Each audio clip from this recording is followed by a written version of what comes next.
A continuación va a hacer una ponencia Juan José Conde Rodríguez. Juan José Conde es funcionario del Cuerpo Especial de Instituciones Penitenciarias, jefe de servicio. Hace más de 40 años que lleva desempeñando su labor. Él ingresó en el cuerpo ya una vez entrada en vigor la Ley Orgánica Penitenciaria del 79. Hablábamos antes de Carlos García Valdés, el director de Instituciones Penitenciarias, tan valiente que además recondujo el concepto de la inserción y la reinserción del reo. Salía muy jovencito, tenía solo 30 años cuando salía en ese vídeo y ya había hecho la Ley Orgánica General Penitenciaria.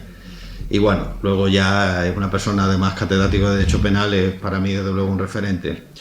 Bueno, Juanjo Conde, su formación es diplomado en profesorado de Educación General Básica por la Universidad de Las Palmas de Gran Canaria, es licenciado en Psicopedagogía por la Universidad de Granada y es graduado universitario en Criminología por la UNED.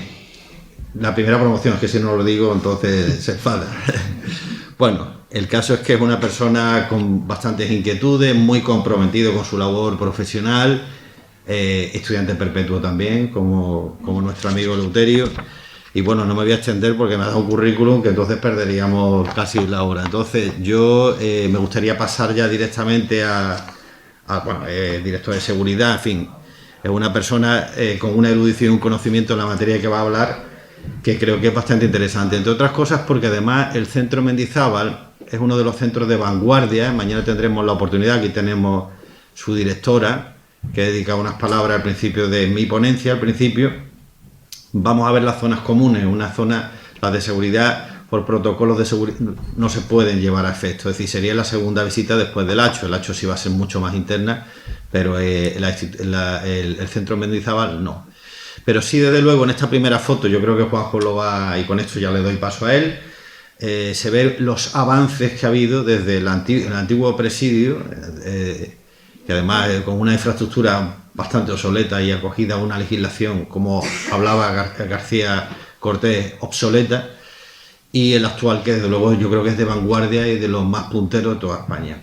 Con lo cual yo paso a que él nos dé la explicación de lo que va a ser su ponencia sobre el centro penitenciario de Ceuta, en Mendizábal, pero especialmente en la transición, esa transición que no solo era política, como yo he dicho, sino que era una transición penitenciaria y una transición penal.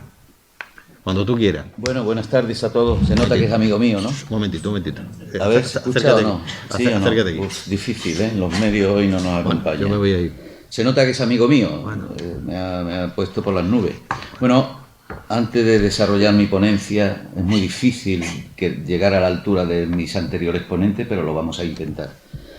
Quiero agradecer a doña Nonia Velázquez, directora del Centro Penitenciario, por la oportunidad que me ha dado de participar en estas primeras jornadas de criminología, proponiéndome a la Secretaría General de Instituciones Penitenciarias para representar nuestra casa, nuestra institución. Y, por supuesto, al centro asociado de la UNED en Ceuta, donde aún sigo formándome, como dice el compañero. ¿Le podemos dar ya la siguiente? Sí, la siguiente. Vale. Voy a poner un sumario, donde vais a ver en qué va a consistir la ponencia, que tiene varios apartados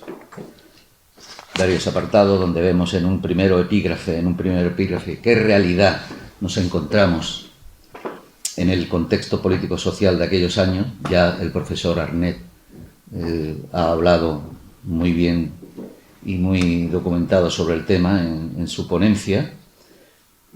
Voy a hacer un subepígrafe muy importante, quizás para muchas personas que no lo conozcan, pero tuvieron este grupo humano, este grupo de presos que voy a hablar, tuvieron su importancia en nuestros centros.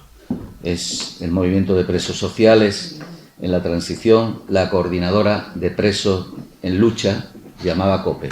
Destrozaron nuestras prisiones, las incendiaron y bueno, nunca se sabe, pero a causa de estas cositas, de estos incidentes, de graves incidentes, pues hoy tenemos un sistema penitenciario más avanzados en el mundo, yo diría. ¿Perdón?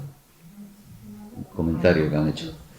Bueno, el segundo epígrafe es una nueva cingladura hacia un modelo penitenciario democrático y la reforma de una persona, de un personaje sumamente importante para los penitenciarios, como es don Carlos García Valdés. Hablaremos de él, hablaremos de su reforma.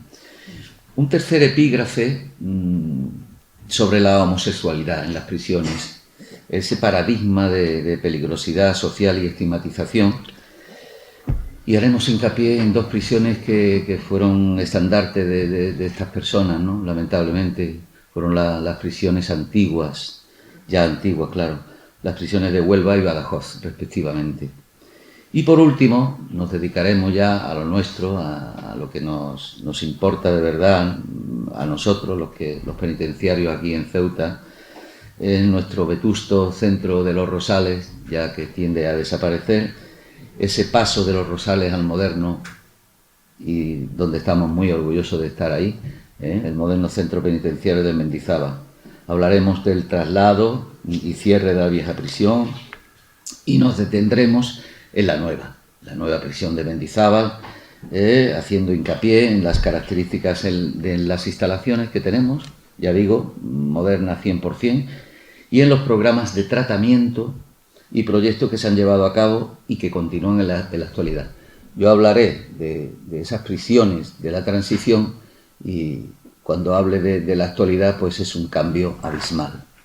Va a ser un cambio abismal, yo porque ya lo sé, pero vosotros supongo que es lo primero que pensaréis. En cuanto a la introducción, quiero decir que la transición democrática en los años 70 y 80 del siglo anterior fue de enorme complejidad, como ya también ha adelantado el profesor, y fue de una total agitación en las prisiones de nuestro país, donde reinaba sobre todo la inestabilidad debido al cambio del régimen político. Ya nos habíamos metido en la transición y todo comenzó, como dicen en los cuentos, el 20 de noviembre de 1975, con el fallecimiento de Franco. Se abrió un nuevo periodo en nuestra historia, cargado de ilusiones, pero también de dudas y de incertidumbre. Pasamos a una transición política, naciendo lo que se denominó y se denomina el proceso democrático del que gozamos en la actualidad. Fue en ese momento cuando se sentaron las bases del actual sistema penitenciario. En esta ponencia trataré de explicar todos los aspectos que confluyeron para situarnos durante menos de una hora aproximadamente en aquellos días, haciendo un recorrido tras la muerte del dictador, el indulto real del 21 de noviembre de 1975, que generó salidas masivas de las prisiones. Se excarcelaron aproximadamente como 5.655 presos. Y la creación de la COPEL, tanto daño nos hizo la COPEL, y a lo mejor pues fue importante para que tuviéramos en la actualidad ese sistema penitenciario tan vanguardista como es el que tenemos. La famosa Coordinadora de Presos en Lucha. Colectivo de internos que combatieron el sistema penitenciario incendiando pues casi la totalidad de los centros de nuestro país. Creo que uno de los últimos fueron Los Rosales. Un pequeño incendio, pero fue uno de los últimos. Reivindicando derechos para mejorar las condiciones de vida de aquellas prisiones. Hablaremos de la reforma iniciada por don Carlos García Valdés, para nosotros los penitenciarios una persona sumamente importante, con el nacimiento de la vigente Ley Orgánica General Penitenciaria. En otra parte de mi intervención hablaremos de la criminalización, la estigmatización de la homosexualidad en las prisiones de aquella época, como consecuencia de la Ley de Vagos y Maleantes, que también Alejandro nos ha hablado, y la sustitución de esta ley por la Ley de Peligrosidad y Rehabilitación Social, de clara influencia en los centros penitenciarios, como no podía ser de otra manera. La ley estaba ahí, pero donde influía, pues en los centros penitenciarios. Y finalizaremos este recorrido hablando sobre nuestro actual y moderno centro penitenciario, como he dicho, de Mendizábal, que ha dejado atrás a la vetusta prisión de Los Rosales. Vamos a iniciar el primer epígrafe epígrafe que se titula ¿Qué realidad nos encontramos en el contexto político-social de aquellos años? Vamos a ver qué realidad teníamos. De acuerdo, seguimos. Bien, el primer epígrafe, ¿qué realidad nos encontramos en el contexto político-social de aquellos años? Pues durante la transición en las cárceles entraron otros presos, los denominados presos políticos. Los dirigentes sindicales y los militantes de los distintos partidos políticos, y comenzó a acuñarse un nuevo término, el de preso político, ¿no? Los profesionales de instituciones penitenciarias utilizaron este maniqueísmo para distinguir esos presos sociales de aquellos presos políticos, ¿no? Presos que entraron por el cambio político que había habido, y los otros estaban para cumplir condena, como es obvio, ¿no? Eran distintos, y distinto era el régimen que tenían en el interior de las prisiones. Yo no estaba de funcionario, pero bueno, es lo que he oído y lo que se ha hablado. ¿Esto qué originó? Pues esto originó una marginación para los comunes. Por tanto, punto 1, ya los comunes en este sistema ya se sentían marginados, porque por encima había algunos presos, otro colectivo, que ellos veían como tenían unos derechos, más derechos que ellos, ¿no? 10 días después de la muerte del dictador, en concreto el 30 de noviembre de 1975, se aprobó un indulto real con motivo de la coronación como rey de don Juan Carlos I, y el 4 de agosto del 76, son dos fechas fundamentales, se concedió la amnistía a los presos políticos. La ley 46/77, que se aprobó antes de la Constitución, un año antes, por el primer gobierno democrático de Adolfo Suárez. Muchos de vosotros no lo habéis conocido, pero otros sí. Para aquellas personas que fueron represaliadas por el régimen franquista. Destaquemos, no sé si lo ha hablado, creo que también lo ha citado Alejandro en su ponencia, destaquemos el regreso de importantes exiliados que se encontraban fuera de nuestro país, como por ejemplo Tarradellas, exiliado, que fue el presidente de Cataluña, si alguno os suena. Pero no podemos ocultar que la incertidumbre en los ciudadanos de aquella época existía, en la sociedad, fuera de los muros de las prisiones. Y por ello Adolfo Suárez, a través de su referendo del 77, logró el tan ansiado consenso. No solo perdonar, decía, o dijo, no solo perdonar, sino también olvidar. Yo creo que es una frase maravillosa, ¿no? Y muy importante por aquella época y quizás ahora también. Fue una de las frases más utilizadas por aquellos políticos. Con este referéndum se finiquitó el franquismo en España y se produjeron salidas masivas de internos de las prisiones, casi 6.000 presos, casi 6.000 internos en concreto. En concreto, yo tengo apuntado aquí una fecha, algunos historiadores la cambian, de 5.655 presos en total. Pero esta medida sirvió para que los presos sociales se sintieran marginados, porque la Ley de Peligrosidad Social y Rehabilitación Social, como ya habéis oído en esta primera jornada, en estas primeras ponencias, no se abolió, ni tampoco la añorada reforma del Código Penal. Entonces, la mayoría de los presos comunes, ¿qué pasaba? Que volvieron a entrar. Fue efímera su salida de casi estos comunes al cabo del tiempo. La ley de peligrosidad fue considerada por muchos juristas una actualización que se adaptaba al régimen franquista de la anterior ley de vagos y maleantes. No hace falta insistir más porque el ponente que tengo a mi lado ha hecho mención del tema. Hay un subepígrafe que es el movimiento de presos sociales en la transición, la coordinadora de presos en lucha. Quizás para muchos compañeros míos que son mucho más jóvenes que yo, no conocen ni lo que ha sido la COPE. Yo, gracias a Dios, afortunadamente no la conocí, pero sí he conocido internos que procedían de la COPE. Vamos a hablar un poquito sobre la COPE, ¿no? Que estuvo 3 años, desde 1977 hasta el 79 aproximadamente, 2 o 3 años, ¿no? Finalizado el año de 1975, nace en Barcelona un movimiento social de barrio que se solidarizaba con los presos. Como he dicho, ese es el problema que ya había llegado a las calles de la ciudad. Y este colectivo se valió de las teorías de Michel Foucault, un filósofo francés, que yo aconsejo, si lo queréis, buscar el libro de él, que es Vigilar y Castigar. De ahí ese movimiento de barrio se basó para reivindicar mejores condiciones de los internos en aquellas cárceles procedentes del sistema franquista. Pues decir con un solo dato que a finales del franquismo había más de 14.000 presos sociales y políticos. Yo creo que ya era importante.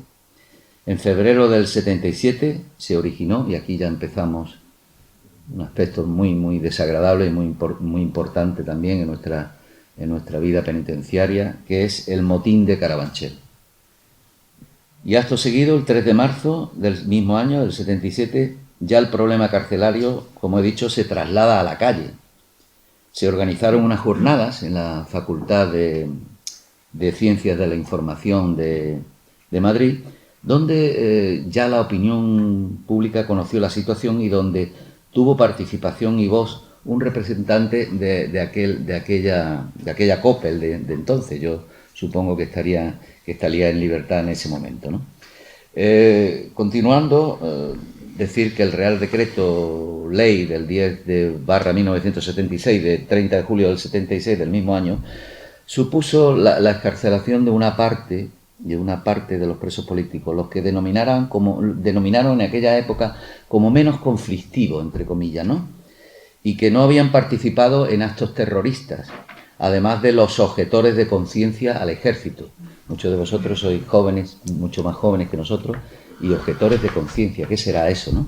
Pues había gente que no quería ir a la mili, no quería realizar el servicio militar, y los encarcelaban. Pero esta medida, yo he conocido a algunos, pero esta medida ocasionó la frustración de los presos comunes. Se promulgaron 3 amnistías y un indulto. Qué palabra más de moda, ¿verdad? Esto de la amnistía. Pero siguieron encarcelados 8.000 presos sociales. 8.000. Un grupo de presos de la cárcel de Carabanchel, en aquel entonces era la prisión, creemos, más importante, podía albergar como a unos 1.200 internos. Tuve la suerte de conocerla en periodo de prácticas.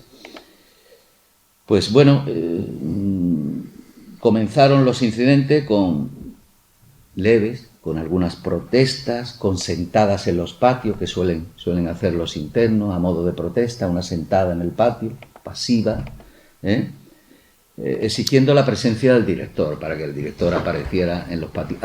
Así empezaron los incidentes en Carabanchel y ya veréis cómo finalizaron. Huelga de talleres. ¿Qué será huelga de talleres? ¿Qué era la huelga de talleres? Pues no entrar en los talleres donde ellos trabajaban, se negaban en rotundo. Lo que se denomina para el penitenciario un pulso, ¿no? Hacerle un pulso a la administración penitenciaria. Autolesiones, ya empezaron las primeras autolesiones, a cortarse los antebrazos y se iniciaron los disturbios. Aconsejo un libro titulado Cárceles en llamas, del autor César Lorenzo Rubio, que refleja a la perfección estos motines, que se produjeron, parece que fue ayer, ¿no? Pero se produjeron hace 46 años aproximadamente, donde varios expresos sociales, como así se denominaron, hablan en primera persona de aquellos incidentes. Este historiador hace un análisis político, social, penal, penitenciario, partiendo de los últimos años de la dictadura, las convulsiones sociales, la agitación política y las constantes movilizaciones por la consecución de la administración, porque estos presos sociales lo que buscaban era su amnistía. Ellos se sentían discriminados, que salía el preso político a la calle y ellos seguían ahí, que es lo que nos ha contado Alejandro sobre el Lute, ¿no? Que veía cómo salían otros presos y él se quedaba ahí. Pues estos presos se quedaban y salían los políticos. La amnistía supuso, como digo, su principal reivindicación. ya que el indulto dado a la llegada de don Juan Carlos, ese indulto real que se denomina, por ascender al trono, no cumplió su expectativa por el escaso número de encarcelados que se beneficiaron. La decepción que supuso la exclusión de la primera ley de amnistía explicó el comienzo de sus acciones, me estoy refiriendo indudablemente a la COPEL, que fueron paulatinamente y en progresión geométrica mucho más graves, más violentas. No actuaron solos, tenían cobertura en la calle y fueron apoyados por asociaciones de familiares y amigos de presos y expresos, ¿no?, que habían estado cumpliendo condena, y sobre todo un grupo de abogados jóvenes en Madrid que los apoyaba, ¿no? Estos incidentes se basaron en un principio, como he dicho, en acciones pacíficas, pero pasaron a otra fase de lucha y se convirtieron en varios motines como los del 20 de febrero o los del 18 de julio del mismo año, de 1977. Durante la primavera del 77 se gestó la conciencia respecto al problema de los presos sociales. Su puesta en escena tuvo lugar el 18 de julio en Carabanchel, en un motín en el que se difundió un manifiesto por la COPE que pedía mejoras en las prisiones. Este motín se resolvió 3 días después, estuvieron amotinados, subieron a las terrazas, tuvo que entrar la policía y se denominó la batalla de Carabanchel. Imaginaros el término, imaginaros las consecuencias. ¿Cómo finalizó esto? Pues con la entrada de la policía y los traslados. El día 20 los internos se subieron a los tejados y se produjeron ya incendios, esto iba a más, autolesiones, y es anecdótico que los presos acuñaron una canción de la creo que fue de la Segunda Guerra Mundial, ¿no? La Guerra Civil. De la Guerra Civil, Bella Chao, y cantaban los presos cuando iban con sus antebrazos cortados, lo que denominamos en el arco penitenciario como chinazos, soltando esa sangre por los pasillos, pues iban cantando, algunos más violentos que otros, ¿no?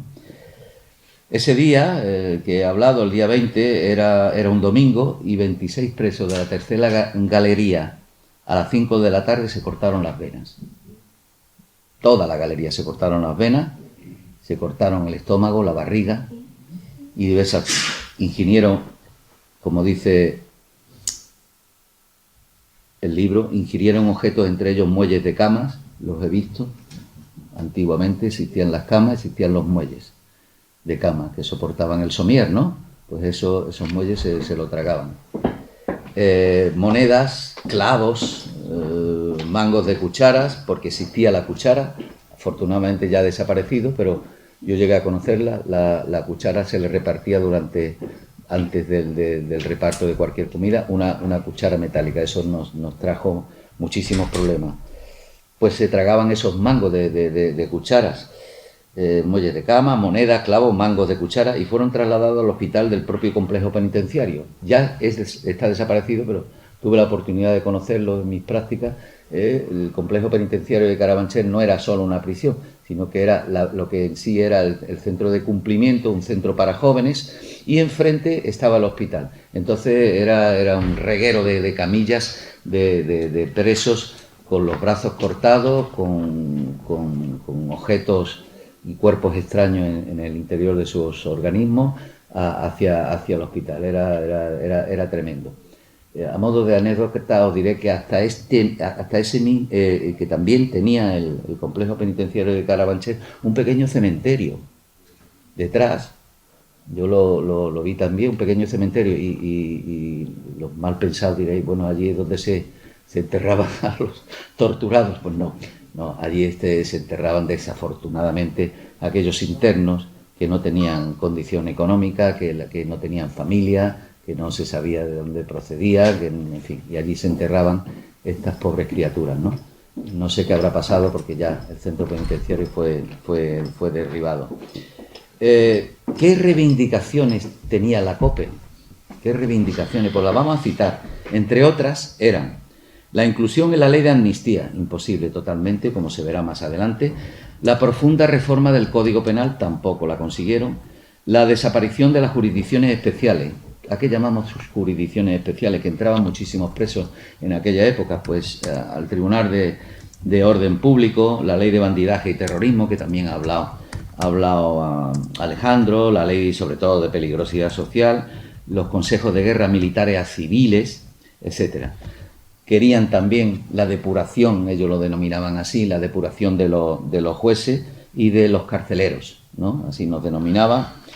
Y policías, que ellos pretendían también hacer desaparecer a esos policías de ideología ultraderechista que quedaban del régimen franquista, siempre según ellos.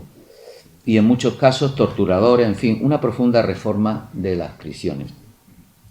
La ley de vagos y maleantes y su sucesora, la de peligrosidad social de 1970, fijaros, supusieron una auténtica purga contra los sectores sociales desfavorecidos o diferentes como homosexuales, como veremos, pobres, jóvenes, rebeldes, también la ha citado el compañero. Tipificaban, fijaros, tipificaban y penaban con dureza conductas, no delitos. Tipificaban conductas, no delitos, sin ningún derecho a beneficio penitenciario, ni redención, ni libertad condicional o indulto. La ley de peligrosidad social tuvo que esperar hasta 1995 para ser derogada completamente. 1995, ahí detrás de la puerta. Fijaros.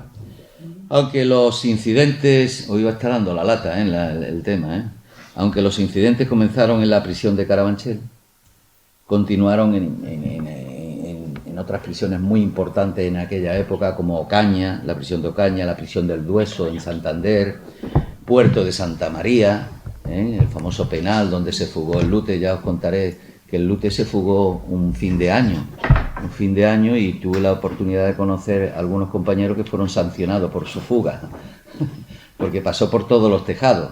Y si abajo había un funcionario prestando servicio, quedó expedientado. O sea que esa es la otra cara también. Pero bueno, es un personaje muy, muy, muy importante también para nosotros. Aunque los incidentes comenzaron, como he dicho, pues continuaron un reguero de prisiones. Puerto Santa María, Segovia, Córdoba, Cartagena, el penal de Cartagena, donde estuvo el Lute, como habéis oído.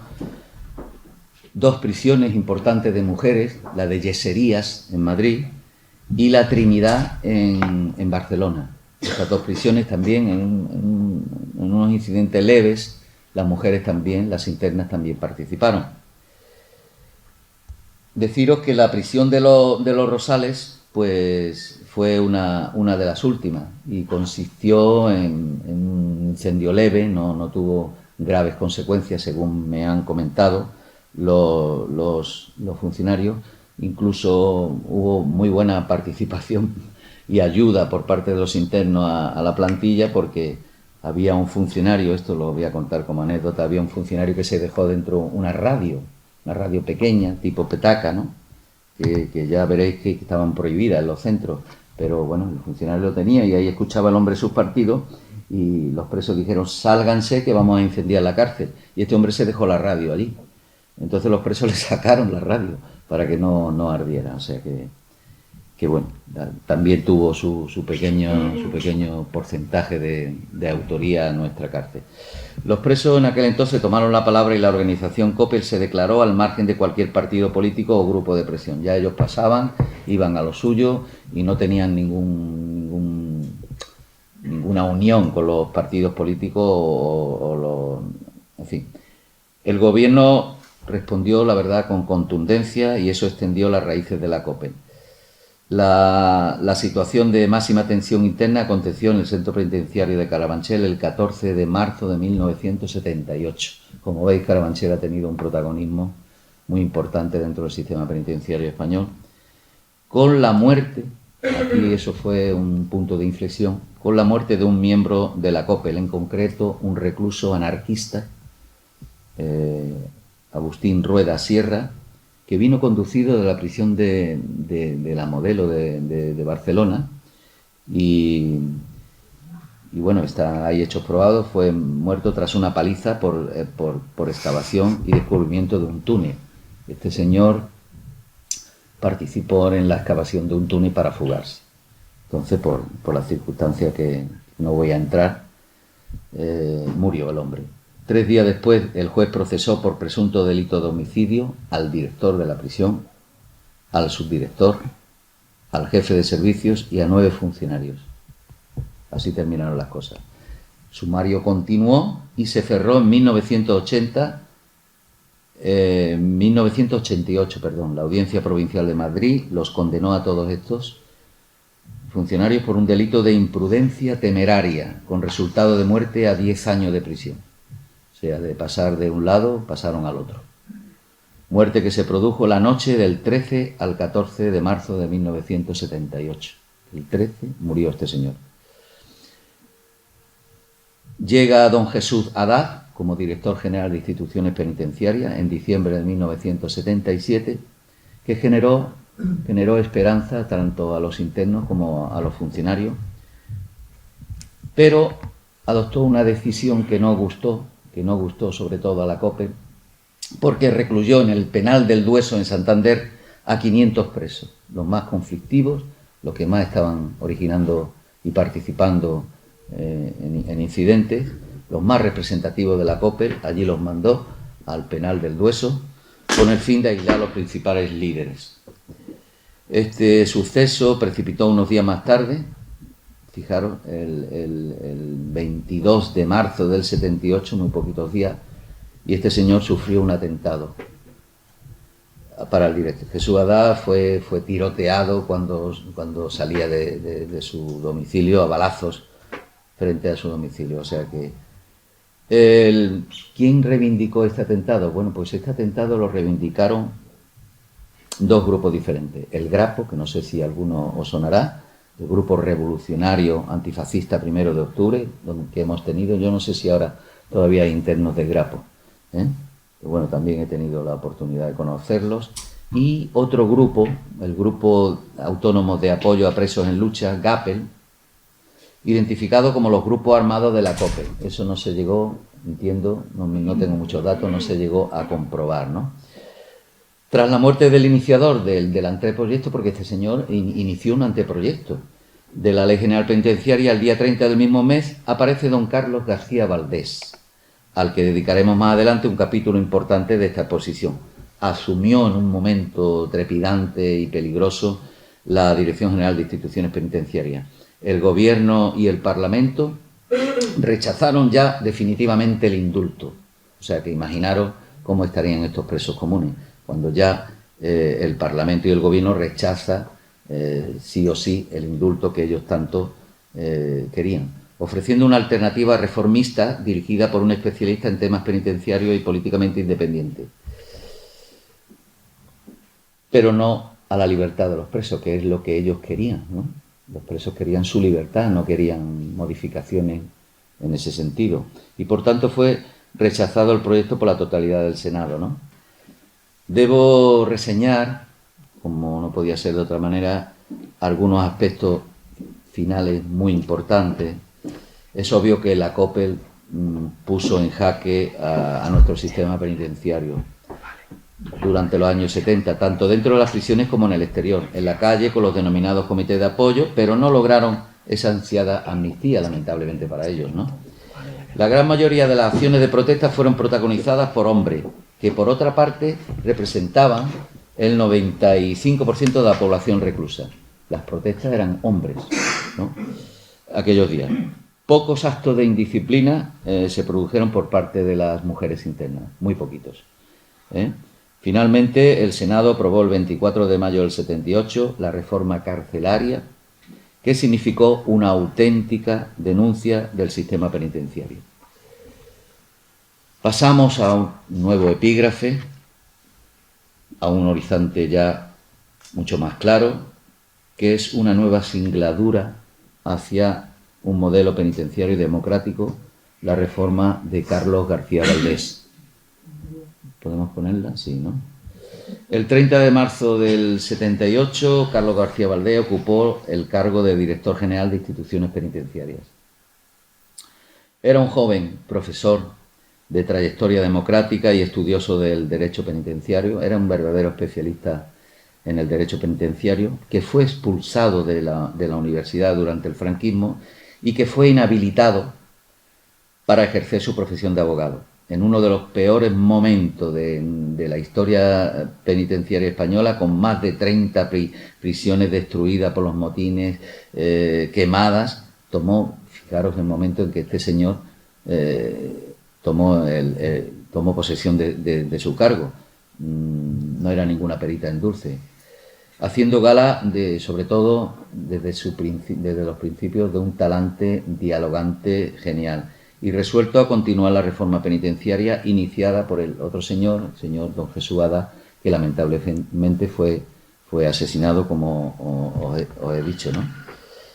Dijo una frase que a mí me gusta mucho cada vez que la leo, cada vez que leo algo de García Valdés: mi actitud será oírlo todo y a todos. Imaginaros el momento que este señor entra como director general de prisiones y deja caer esta frase. Por tanto, que más talante de diálogo no podía ser, ¿no? Mostrando indudablemente un talante conciliador. Se pensó en él como el único que en aquel momento tenía el conocimiento técnico y una visión objetiva del problema para reconducir la problemática de prisiones. Sustituyó, como he dicho, al señor Haddad después del asesinato de este, y mientras tanto en las prisiones seguían los conflictos por los presos sociales. Ellos no paraban, ¿no? En una entrevista que le hicieron, ya siendo director general, a García Valdés, declaró: prisiones quemadas, funcionarios procesados y encarcelados, y un director general asesinado, una prensa volcada en los conflictos carcelarios. Se presentaba un oscuro panorama para mí. Así lo definía este hombre, y la verdad que sí. Continuó también con este tipo de declaraciones diciendo: quiero judicializar las cárceles, voy a potenciar al máximo el régimen abierto, voy a dignificar social y económicamente al cuerpo de funcionarios de instituciones penitenciarias, y se va a fomentar la inspección y el control de las prisiones con la creación del cuerpo de inspectores de zona, ¿no? Son aquellas personas, aquellos técnicos que hoy por hoy continúan, que fiscalizan el trabajo que llevamos a cabo en todos los centros penitenciarios. Sus primeros pasos fueron muy positivos. Visitó todas las cárceles que él pudo visitar, ¿no? Sobre todo las más representativas, como el Dueso, Carabanchel, que he hablado, la Modelo de Barcelona o la de Ocaña, buscando establecer un diálogo con la COPE. La COPE era muy fuerte y él quería diálogo, quería buscar ese diálogo con la COPE, entrevistándose con su representante. Estos internos establecieron, los de la COPE, una tregua. Le creyeron a García Valdés y dijeron: bueno, vamos a hacer una tregua, no vamos a seguir incendiando los centros, vamos a creer en usted. Él se reunió, se aglutinaron, creo que en el Dueso también, a los principales cabecillas de la COPE, y se entrevistó él. Pasaba al interior de las prisiones y se entrevistaba con ellos, a ver cuáles son vuestras reivindicaciones, qué se puede hacer, yo vengo con este talante.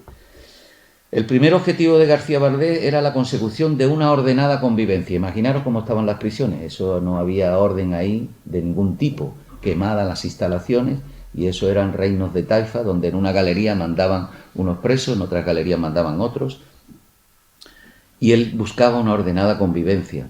Se entrevistó con miembros de la COPE en el penal del Dueso, como os he adelantado, allí estaban los jefes de la COPE, y tomó nota de sus reivindicaciones. Insisto, era un hombre es un hombre muy elegante, afortunadamente.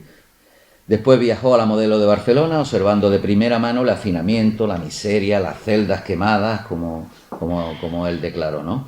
Pero el verano del 78 estuvo plagado de fugas. Fue significativa para la institución y para el sistema penitenciario la perpetrada el 2 de junio en la Modelo Barcelona.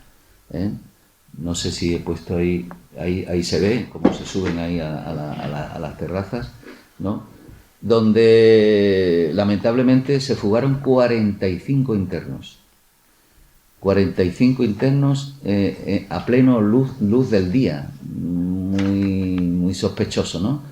De hecho, surgieron muchísimos comentarios de hipotética participación por parte del colectivo, quizás de Jadez, Pero bueno, no se llegó. Pero lo que sí es cierto que esto pues, enfureció a don Carlos García Valdés.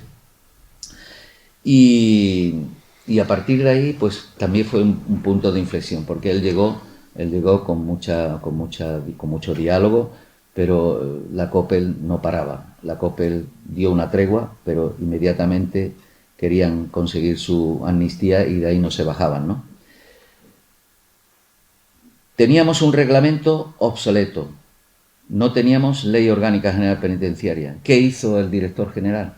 Pues intentó regular el régimen de los establecimientos penitenciarios a través de circulares, encaminadas a relajar el clima tenso existente, porque, insisto, el clima era tremendo, con el objetivo de estas circulares de buscar una nueva orientación en el sistema penitenciario. ¿Qué ocurrió?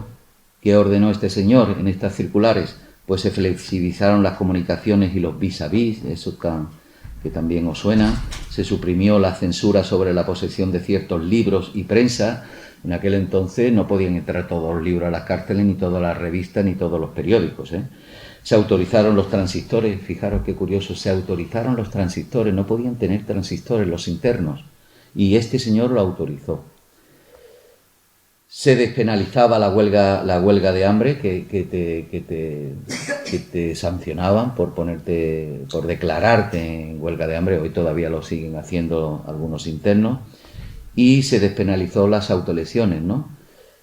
Se invalidaban faltas disciplinares por motines y plantes antes del 31 de marzo. No obstante, surgieron ambigüedades e incomprensiones mutuas entre COPEL y García Valdés. Había un pulso que no lograba ganar García Valdés y que la COPEL parecía que ganaba. Se intentaron poner al día las vetustas cárceles franquistas y se adaptaba el régimen de vida y tratamiento a los nuevos tiempos, pero para ello no se cambió sustancialmente el personal de los centros. Nosotros veníamos, por la institución, venía de un sistema militar. Hoy en día se ha cambiado esto y el índice de formación de los funcionarios de instituciones penitenciarias es bastante. Casi todos son universitarios, casi todos tienen formación universitaria, ¿no?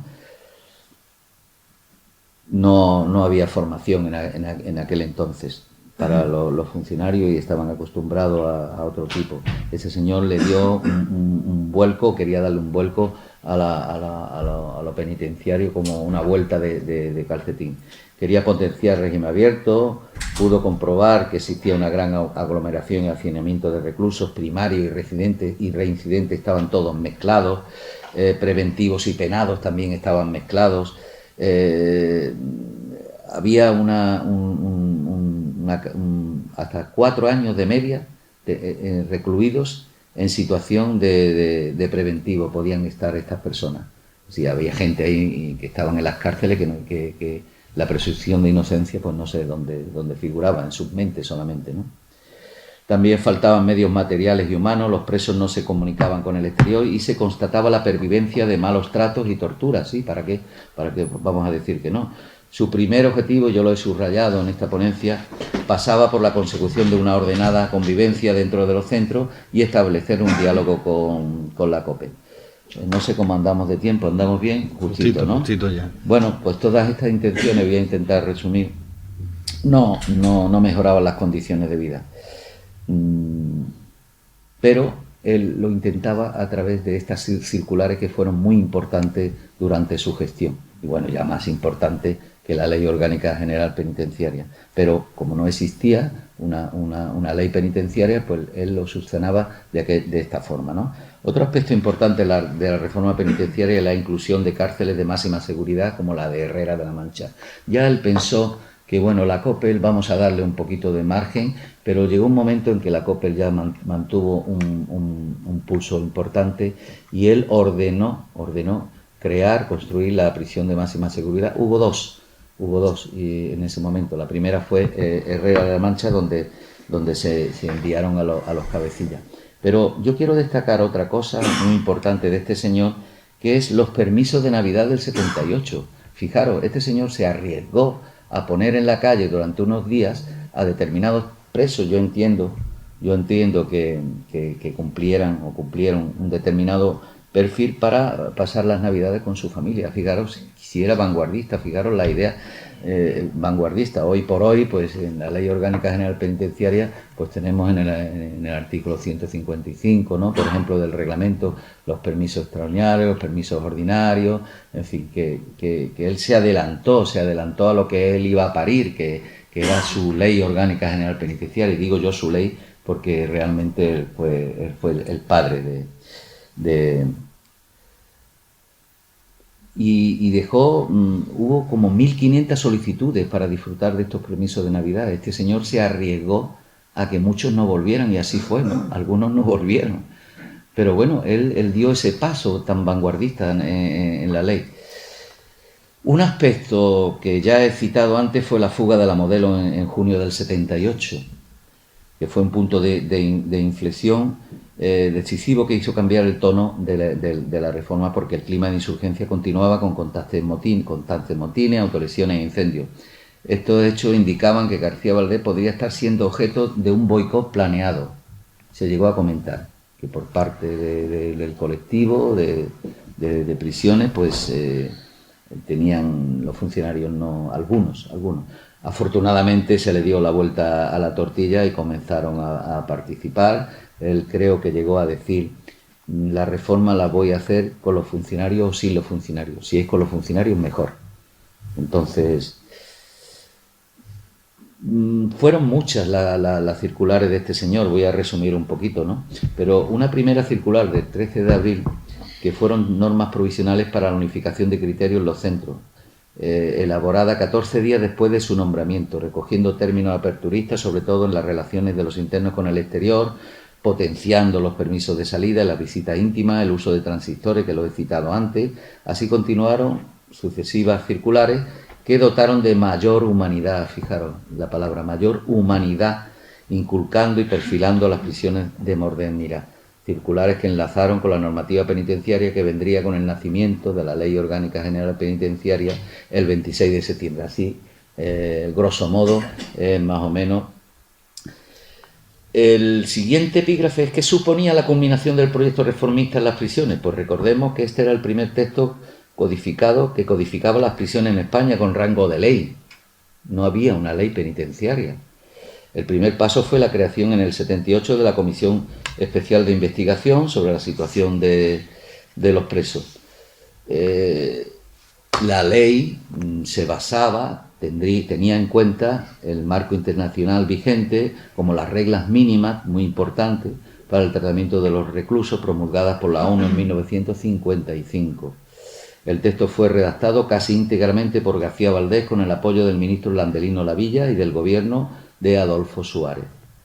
Quería una ley, dice él, quería una ley porque antes solo existían reglamentos. Fijaros qué frase. La clave del proyecto se situaba en la apuesta por el tratamiento, hoy en día tan importante para nosotros. Él ya empezó a apostar por el tratamiento, y en la clasificación en grados del mismo. Hemos visto que el anterior ponente nos hablaba de los grados que establecían en el Hacho, ¿no? El sistema progresivo, ¿no? Buscando así la reeducación y la reinserción social, entroncando con lo que la Constitución enunciaba en el artículo 25, tan importante para todos los españoles y tan importante para los penitenciarios. El texto contó con la aprobación unánime del Congreso, fijaros, unánime. Qué importante es esto, que hoy en día pues es difícil conseguirlo, ¿no? El debate parlamentario se centró en los 3 puntos más polémicos de la ley, que era la instauración del régimen cerrado, el derecho de asociación de los reclusos y las competencias del juez de vigilancia.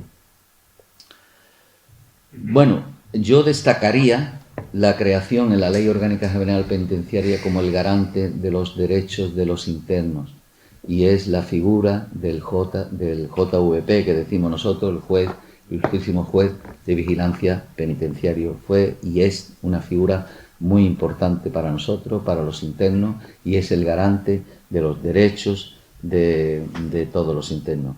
¿Qué competencia tiene esta figura?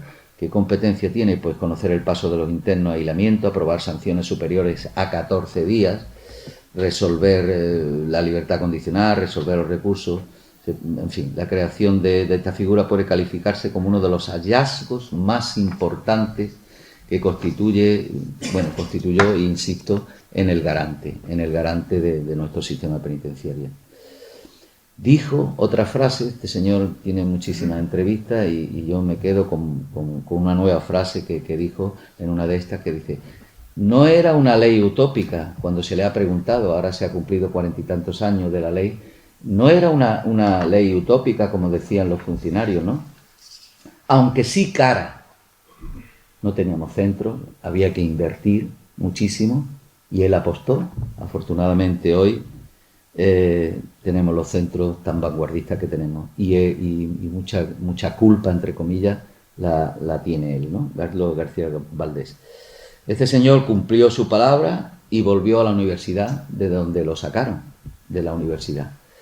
En fin, hay aquí un dato que yo no quiero dejar en el tintero referente a los funcionarios penitenciarios, y es que cuando él llegó se encontró que había que buscar funcionarios, que había que subir esa plantilla, esa ratio de funcionarios, perfeccionar la formación de esos funcionarios, y logró, junto con el Ministerio de Educación, logró que para el Cuerpo Especial de Instituciones Penitenciarias se tuviese en cuenta los estudios de criminología, que en aquel entonces eran cortitos y solamente lo daba dos facultades, la Facultad Complutense y Valencia, creo recordar. Esto también fue muy importante.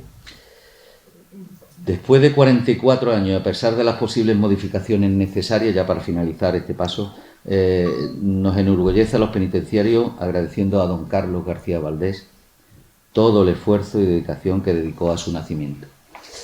Vamos a pasar a... Estoy corriendo ya, ¿eh? Sí. Vamos a pasar al epígrafe, penúltimo epígrafe, sobre la homosexualidad, paradigma de peligrosidad y social. Es un tema delicado, pero bueno, está ahí, ha existido, lamentablemente. Dice que la ley de vagos y maleantes, creada en 1933... Quedan todavía 29... Bueno. ¿Qué? Bueno, es que el concepto de peligrosidad social, es que no quiero hacer mucho hincapié porque él ya ha hablado de este tema. La homosexualidad, debido a estas leyes retrógradas de la ley de vago y maleante y la ley de peligrosidad social, fue un paradigma de peligrosidad, provocando en cada modelo político la exclusión de un colectivo cuya única peligrosidad radicaba en el hecho de entender la autonomía sexual de modo distinto a los estereotipos establecidos. Creo que es sumamente importante, ¿no?, esta definición. Entendía la autonomía sexual de modo distinto. Aunque este trabajo está delimitado a un periodo concreto, como fue la transición política, debemos tener en cuenta las disposiciones penitenciarias retrógradas como aspecto recogido en el Reglamento de los Servicios de Prisiones de 1956 y textos legales anteriores y modificado por el decreto del 68, que disponía lo siguiente, y abro comillas, y escúchenme: los establecimientos de cumplimiento de corrección destinados al cumplimiento de sentencias que impliquen privación de libertad comprenderán a los centros hospitalarios y asistenciales, centros de psicópatas, de pervertidos sexuales, de deficientes mentales, y en general todos aquellos en que se preste una asistencia de carácter no específicamente penitenciario. Es lamentable, yo siento vergüenza como penitenciario de leer esto, pero bueno, está ahí, la hemeroteca está ahí, la realidad está ahí, y no vamos a pasar de puntillas un poquito, ¿no? Este decreto modificaba determinados artículos, sobre todo el que recogía la clasificación de los centros. Y continuaba: serán destinados en su apartado G a establecimientos de pervertidos sexuales, qué vergüenza, los conocidos como homosexuales genuinos o congénitos y los homosexuales de hábito. Esto lo recogía el artículo 23. Una vez aprobada la Ley de Peligrosidad y Rehabilitación Social, se estableció el cumplimiento de medidas de seguridad para homosexuales en las cárceles, afortunadamente ya cerradas e inhabilitadas, en las cárceles de Huelva y Badajoz, destinadas respectivamente para este tipo de internos, denominado lamentablemente algunos pasivos y otros activos, ¿no? Pero bueno, era afortunadamente nuestra mentalidad y los tiempos han cambiado.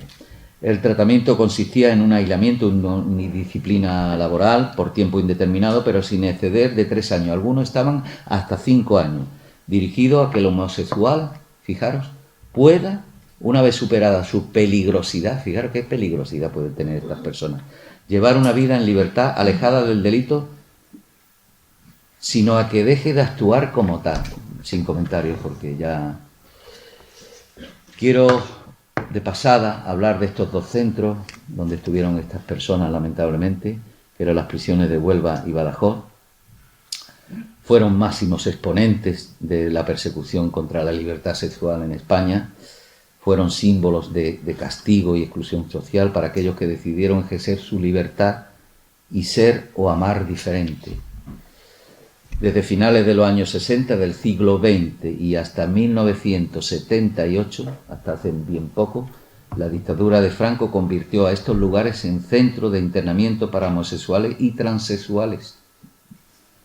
Fueron denominados pervertidos sexuales de hábito y durante un periodo de 3 meses hasta 3 años, incluso algunos hasta 5, los condenados eran internados para su reeducación. Fijaros qué barbaridad, para su reeducación, por el denominado, otra barbaridad, tribunal que existió llamado Tribunal de Calificación, donde tenían cabida una presencia eclesiástica y determinaba este tribunal la duración del denominado, otra barbaridad, proceso de curación.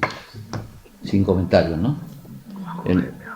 Vamos a pasar, yo no voy a seguir más con este tema, podía seguir hablando del tema, pero quiero hacer hincapié en el último epígrafe, que es la desaparición de la vetusta cárcel de Los Rosales y todo lo que estamos haciendo en ese centro, afortunadamente. ¿No? Sí, aquí vemos lo que es un órgano colegiado, como es la... No, pero vamos a hablar primero del centro de Los Rosales, que... No. Ahí. Fue inaugurada en 1958, el segundo más antiguo tras el penal de Santoña, en Santander, una superficie de 4.000 metros cuadrados, ubicada en la barriada de Los Rosales. No sé si algunos la han conocido, dónde estaba ubicada. Contaba con solamente 80 celdas y una capacidad total de 160 internos. Una zona polifuncional donde ahí utilizábamos como gimnasio, como escuela y demás. Bueno, era una prisión vetusta y antigua. Quiero poneros el día que la cerramos, que creo que aquí hay un compañero que me acompañó ese día en el cierre de la prisión. ¿Puedes poner el vídeo? ¿No? Sí. No se oye, ¿no? No. Bueno, pues en este vídeo, como podéis observar, fue el último traslado, ahí la cerramos, de ahí fueron, es curioso porque algunos presos que nos conocían, que como veteranos que éramos en aquel entonces, en aquella prisión, estaban asustados, y algunos se dirigían a mí y a otros compañeros, diciendo, pero ustedes van a venir con nosotros, ¿no? Allí no nos van a dejar solos. Era curioso, ¿no? Porque es que formamos parte de esta familia. Cuando llevas un tiempo en una prisión ya te conocen los internos, y esto fue pues muy importante para ellos, el traslado, la ubicación, su ecosistema se lo cambiaron. Aquí vemos como ya salían, y bueno, era un poco, me da pena verlo, ¿no? Porque aunque era vetusta la cárcel y no tiene ni punto de comparación con lo que tenemos hoy en día, pero bueno, se le tiene cariño. Incluso los vecinos, veréis que se despedían, algunos vecinos del centro penitenciario. De ahí pasamos afortunadamente y gracias a Dios, a nuestro centro penitenciario que es de Fuerte Mendizábal, que fue inaugurada en el 2017. Mi primer servicio allí fue el día de la inauguración. Dale para atrás para que veamos y entiendan ellos Está ubicado en la zona más occidental de Ceuta, entre la barriada del Príncipe Alfonso y la frontera con Marruecos. Es una microciudad, es grandísima, ¿no? No la tenemos ocupada totalmente por falta de personal, pero es una ciudad de 12 edificios. Cuenta con 648 celdas residenciales, con camas, locutorios para familias, y dispone de 16 salas para visitas familiares. Capacidad total, tiene cerca de 1.500 presos, ¿no? Insisto, estamos muy orgullosos de nuestro centro. Aquí veis alguna foto. Estas son las líneas de intervención. Fijaros si volvemos para atrás, hablando de lo que había antes de García Valdés, mira por dónde vamos en la actualidad con estas líneas de intervención que tenemos en instituciones penitenciarias. Son programas de tratamiento, algunos se tocan en su totalidad en unos centros, o en otros centros no se tocan en su totalidad, algunos sí, otros no. Pero vamos a ceñirnos en nuestro centro. ¿Qué programas de intervención estamos manteniendo aquí? Pues bueno, es muy importante el programa Módulo de Respeto, que ya lo iniciamos en la vieja de los Rosales, y aquí se ha continuado, ¿no? Que obliga a los internos y a las internas a ponerlo son unas normas. El ingreso en estos módulos, no sé si habéis oído hablar de ello, de los módulos de respeto, supone aceptar un nuevo estilo de vida basado en la confianza y la solidaridad. Es un módulo muy específico, muy distinto con respecto a los demás, donde la disciplina está un poquito más flexibilizada y donde ellos tienen una parte muy importante de autogobierno, ¿no? Tenemos un programa de intervención en materia de drogodependencia. Ya voy más rápido porque el tiempo me come. Muy importante el programa que llevamos a cabo en nuestro centro de intervención con agresores sexuales. Parece que no, pero sí lo estamos trabajando, aunque la sociedad piense a veces que no. Tenemos un programa muy importante de PPS, como le llamamos, de prevención en suicidio. Es una lacra que lleva la institución, porque lamentablemente hay muchas personas que se quitan la vida en prisiones, y nosotros lo llevamos a gala, tocamos madera, donde hay una participación activa de todos los colectivos, tanto del colectivo de vigilancia, del colectivo médico y facultativo, del cuerpo técnico. El programa Ser Mujer, otro programa de prevención de la violencia de género para las mujeres de los centros penitenciarios. Control de conducta violenta, programas de igualdad. Tenemos un equipo de fútbol, curioso, ¿verdad? Pero tenemos un equipo de fútbol sala, que lo entrenamos allí, juegan en unas instalaciones fabulosas, con un polideportivo cubierto fabuloso, y gracias a la colaboración que tenemos con la Federación de Ceuta de fútbol, y participa en una liga local, donde indudablemente siempre juega en casa. Siempre juega en casa, los equipos vienen de visitantes, ¿no? Por aquello de que no pueden salir del centro penitenciario.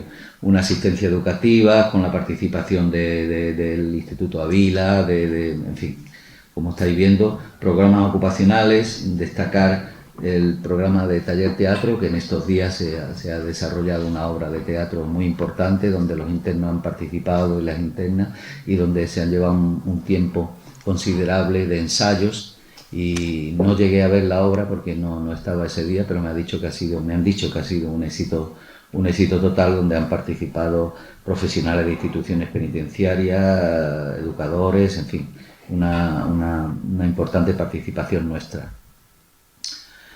Programa Reincorpora de la Caixa, donde preparamos a los internos para cuando salgan en libertad, para la búsqueda de empleo. La Caixa, en la obra social de la Caixa, trabaja con nosotros. Un programa de competencias digitales, como veis no paramos, ¿no? No paramos. ¿Qué programas se han desarrollado también en el centro penitenciario?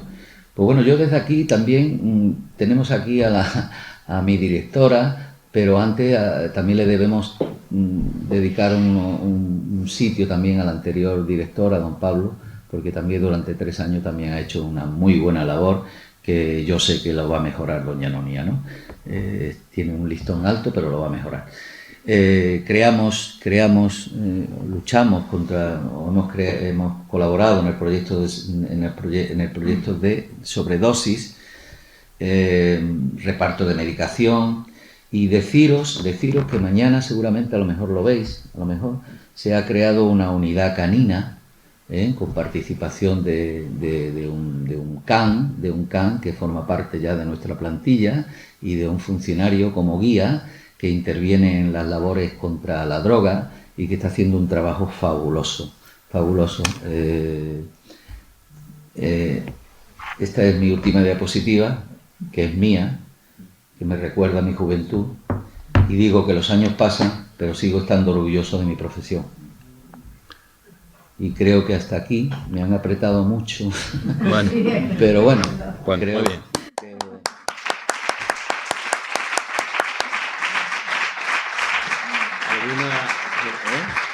¿Alguna pregunta?